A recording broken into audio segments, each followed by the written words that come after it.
नमस्कार मित्रों, मैं तरविंदर सिंह ओबरॉय इस चैनल तरविंदर ओबरॉय में आपका स्वागत करता हूं और फिर से आया हूं एक नए वीडियो के साथ जिसका टाइटल है प्रोबायोटिक्स एंड डायबिटीज कंट्रोल। जी, आपने जिससे नाम इसका सुना, प्रोबायोटिक्स एंड डायबिटीज कंट्रोल।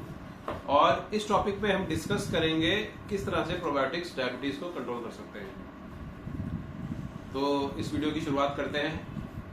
मेरा वैसे भी वीडियो में आना आज काफी टाइम बाद हुआ, काफी समय बाद हुआ, बिकॉज थोड़ा सा बिजी रहने के कारण मैं इस वीडियो में आ नहीं पाया, अपने चैनल पे आ नहीं पाया। लेकिन काफी लोगों की रिक्वेस्ट आई, काफी फॉलोअर्स की कई बार रिक्वेस्ट आई कि आप दोबारा से आ नहीं रहे हैं, आप कुछ नया नहीं लेके आ रहे हैं, तो मैं दोबारा से इस वीडियो में आया हूँ। और आज जैसे कि हम बात कर रहे हैं कि वो कौन से प्रोबायोटिक्स हैं या वो प्रोबायोटिक्स क्या हैं जो डायबिटीज में राहत दिलाते हैं, डायबिटीज को कंट्रोल करते हैं। जैसे कि हम लोग सब जानते हैं कि डायबिटीज एक कंट्रोलेबल प्रॉब्लम है, एक क्यूरेबल प्रॉब्लम नहीं है। और जो भी इस तरह का एक मैजिकल क्लेम करता है, चाहे वो कोई भी मान लीजिए डॉक्टर हो गया या कोई भी आयुर्वेदाचार्य हो गया या कोई भी इस तरह के क्वैक्स टाइप हो गए कि हम आपको ऐसी दवाई देंगे जिससे आप ठीक हो जाएंगे, आपकी डायबिटीज ठीक हो जाएगी, आपकी दवाई आपकी बीमारी जड़ से ठीक हो जाएगी। तो इसमें ऐसा कोई जड़-वड़ वाला कोई हिसाब नहीं है। Diabetes is a controllable problem, is not a curable problem. ये आपको मैं कई बार पहले भी अपने पिछले वीडियो में बता सकता हूँ, बताया है मैंने आपको। और आगे मैं एक स्पेशल वीडियो भी बनाऊंगा जिसमें मैं बात करूंगा कि डायबिटीज जो है ये एक कंट्रोलेबल प्रॉब्लम है, क्यूरेबल क्यों नहीं है। ठीक है। अब जैसे हम आए दिन अखबार में पढ़ते हैं कि किस तरह के आयुर्वेदाचार्य हैं और किस तरह के डॉक्टर से ये झूठा झूठा क्लेम करते हैं कि जड़ से आपकी बीमारी ठीक हो जाएगी, आप बिल्कुल पहले जैसे हो जाएंगे। सिर्फ इसको कंट्रोल किया जा सकता है, इसको रिसाइकिल किया जा सकता है, इस बीमारी को रिसाइकिल मीन्स रेमिशन में लेके आया जा सकता है। रेमिशन का मतलब ये नहीं होता कि वो 100% क्योर हो चुका है, इसका मतलब है कि वो 100% क्योर हो चुका है, कंट्रोल हो चुका है बिना दवाइयों के। पर रेमिशन में जाना एक बहुत ही विलफुल काम है, बहुत हाई विल पावर चाहिए, परहेज चाहिए, एक स्ट्रॉन्ग दिनचर्या चाहिए जिससे आप रिमिशन में जा सकते हैं। चलो वो भी मैं इस बारे में किसी अगले वीडियो में डिस्कस करूंगा। आज हम प्रोबायोटिक्स की बात कर रहे हैं। जैसे कि आप जानते हैं प्रोबायोटिक्स, प्रो मीन्स पुराना, बायोटिक्स मीन्स लाइफ, तो पुरानी लाइफ। प्रोबायोटिक्स क्या होते हैं? They are a healthy bacteria, they are a healthy bacteria which impose good effects on the health. ये एक अच्छे बैक्टीरियाज हैं जो हमारे हेल्थ के ऊपर एक अच्छा, एक पॉजिटिव असर लेके आते हैं।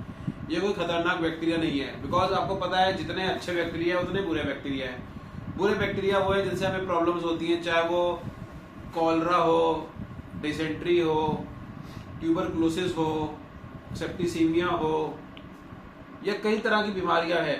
ठीक है ना। और उसके लिए कई तरह के बैक्टीरिया भी रिस्पॉन्सिबल है जो बीमारी करते हैं। कई सारी वेराइटीज बैक्टीरिया की है जो बीमारी करती हैं, लेकिन इतनी ही सिलेक्टेड एक वेराइटीज उन्हीं बैक्टीरिया की हैं जो हमारे बॉडी में एक अच्छा इफेक्ट लेके आते हैं, जो हमारी बॉडी को ठीक रखते हैं, जिसको हम बोलते हैं probiotic. Means these are the good bugs, these are the good bacteria. और वो हमारी लाइफ के लिए जरूरी है। और वो जरूरी इसलिए भी है क्योंकि हमारे बॉडी में 100 ट्रिलियन बैक्टीरिया हैं। It is more than 10 times over human body cells.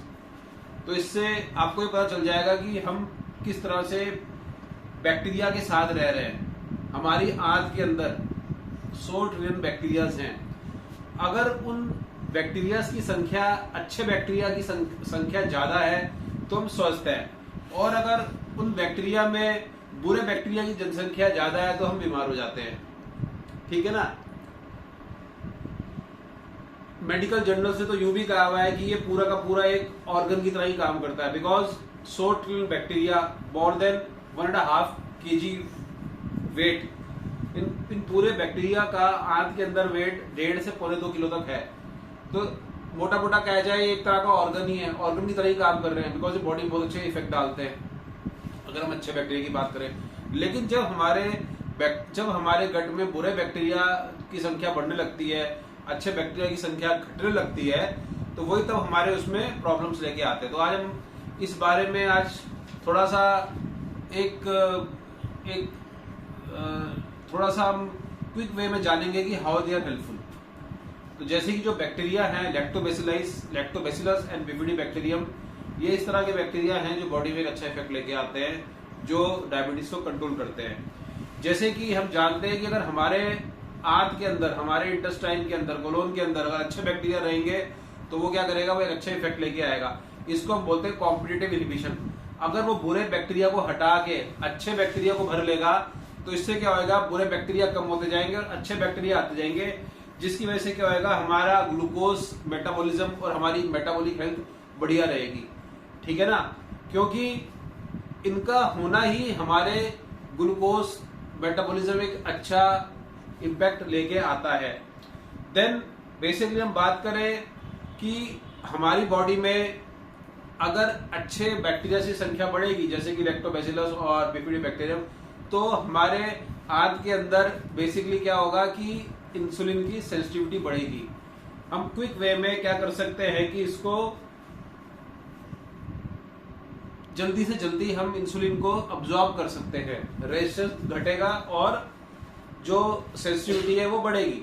ठीक है ना, अगर हमारे आंत के अंदर अच्छे बैक्टीरिया की संख्या ज्यादा है और वो बैक्टीरिया मोटा मोटा तो लैक्टोबैसिलस और बिफिडोबैक्टीरियम ही है, पर सैक्रोबाइसिस की वेराइटीज भी एक अच्छा बॉडी में एक अच्छा इम्पैक्ट डालती हैं। Then overcoming the inflammation.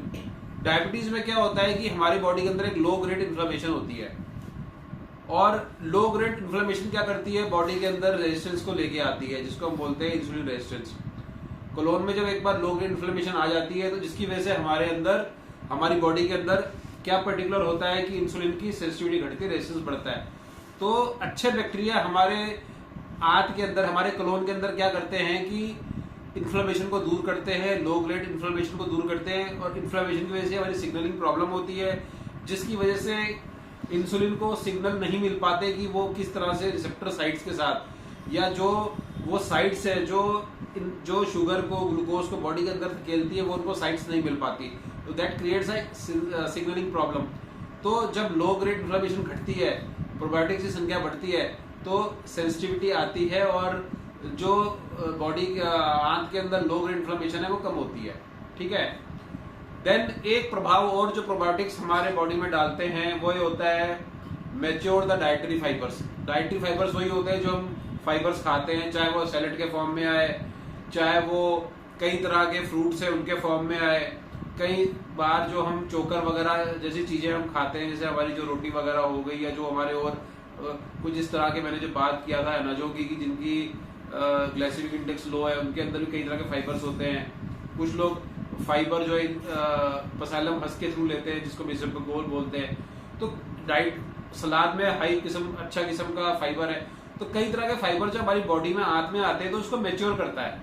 तो फाइबर को वो मेच्योर करके basically short chain fatty acids में कन्वर्ट करता है, जिसमें आपका ब्यूटारेट, एसीटेट और प्रोपेनाइट आता है। और जब हमारे कोलोन के अंदर, हमारे आंत के अंदर शॉर्ट चेन फैटी एसिड्स का संख्या बढ़ती है तो इंसुलिन की सेंसिटिविटी बढ़ जाती है और रेजिस्टेंस घट जाता है। तो प्रोबायोटिक्स जो है हमारे डाइटरी फाइबर्स को मेच्योर करते हैं। देन आता है एक प्रॉब्लम, प्रोबायोटिक्स हंगर कंट्रोल में भी मदद करते हैं, ओवर हंगर से हमें बचाते हैं, हंगर को मेंटेन रखते हैं, जिससे हमें ज्यादा बार बार जो भूख लगने का प्रॉब्लम है वो ठीक होता है और मोटापा नहीं बढ़ता। और एक सबसे बड़ा फैक्ट जो प्रोबायोटिक्स हमारे लिए करता है वो ये करता है कि overcome the leaky gut problem. Leaky gut क्या होती है कि जो हमारी आंत है, लगभग इसका जो हम कह ले, इसकी जो लंबाई है 8 से 9 मीटर है, और इतनी बड़ी आंत को मेंटेन रखना भी एक बहुत बड़ा चैलेंज है। कई बार क्या होता है, हमारी गलत रहन सहन, इन्फ्लेमेशन, गलत फूड हैबिट से और इस तरह के खाना खाने से या लिकर लेने से या इस तरह के अल्कोहलिक बेवरेजेस लेने से हमारी आंत में प्रॉब्लम आने लग जाती है। हमारी जो आंत है वो जगह जगह से वो लीकी होने लग जाती है। They become more permeable. और परमिएबल क्यों होती है? क्योंकि जो हमारे आंत के अंदर कुछ बैरियर्स लगे हुए हैं, जिसको बोलते हैं टाइट जंक्शन प्रोटीन्स, वो खुलने लग जाते हैं। मीन्स एक तरह से आंत के ऊपर, जो हमारी आंत है उसके ऊपर एक गेट्स लगे हुए हैं, और उस गेट्स को बंद करने के लिए एक चौकीदार बैठा है, जिसको बोलते हैं tight proteins junctions. Tight protein junction जो चौकीदार हैं वो सिलेक्टिवली कुछ मॉलिक्यूल्स को आने देते हैं और कुछ मॉलिक्यूल्स को जाने देते हैं, और वो मॉलिक्यूल इस तरह के होते हैं जिनसे हमारे बॉडी में फर्क ना पड़े। लेकिन जब हम इस तरह का खान पान रखते हैं, हमारी बॉडी में इन्फ्लेमेशन बढ़ जाती है। जैसे मैंने बताया, रिफाइंड फ्लोर्स खाना, अल्कोहलिक बेवरेजेस लेना, फास्ट फूड खाना, इसकी वजह से हमारे अंदर एक जोनुलिन नाम के प्रोटीन्स होते हैं जिनकी संख्या बढ़ जाती है, जोनुलिन्स।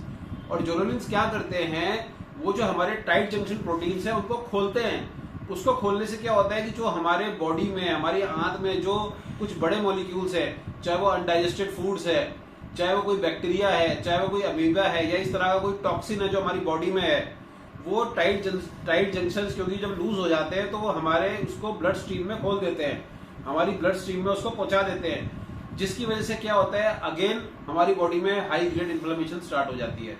और यही हाई ग्रेड एक कल्प्रिट है जो हमारे बॉडी में बहुत ज्यादा डैमेज करती है, चाहे वो हमारा पैंक्रियास का डैमेज कर रही है, चाहे वो हमारे हार्ट का डैमेज कर रही है, चाहे वो हमारा लंग्स का डैमेज कर रही है, किडनीज का डैमेज कर रही है। तो दोस्तों मैं आपको बताना चाहूंगा, कोई भी जो क्रोनिक प्रॉब्लम या पुरानी प्रॉब्लम क्रिएट होती है वो एक इन्फ्लेमेशन की वजह से क्रिएट होती है, जिसको बोलते हैं लो ग्रेड इन्फ्लेमेशन या सूजन।